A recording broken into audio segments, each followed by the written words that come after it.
आता शेवटच्या व्हिडिओला हात घालतोय. हे बघा शासनानं बांधलेलं रेस्ट हाऊस आहे.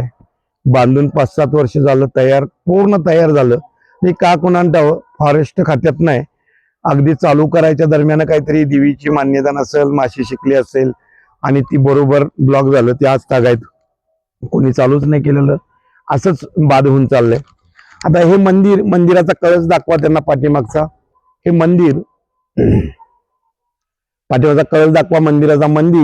आता मंदिर पासून ह्या साईडला मी थांबलो, ह्या साईडला खाली इकडे रत्नागिरीची 1-1.5-2 किलोमीटर अंतरावर गेलो की रत्नागिरी कंप्लीट दिसते. कडा मोठा बॉर्डर, उंच डोंगर आहे आणि डोंगराच्या टॉपला आहे आणि इथून खाली ती सगळं तुम्हाला ते रत्नागिरीचं दिसतं.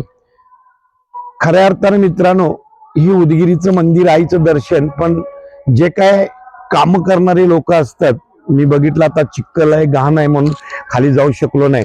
पण इथून खाली गेल्यानंतर काही अंतरावरती की तुम्हाला हार झाडामधले फोटो, बाहुल्या, केळे, मोळे आणि असे नाना तऱ्हाचे काय काय काय काय पूजा केलेल्या आहेत, अगदी 2-3 किलोमीटर पर्यंत.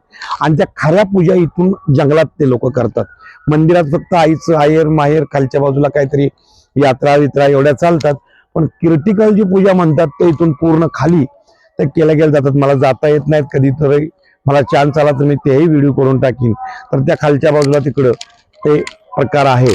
आणि इथून हे मंदिराचं बॅक साईडचं दर्शन दिलं, त्याचबरोबर हे इथलंही दिलं. क्लायमेट चेक करा, धुकं बघा. नवरात्रीत 9 दिवसामध्ये आलो, याचा 5वा दिवस आहे. एवढं बोलून इथं थांबतो. जय माताजी.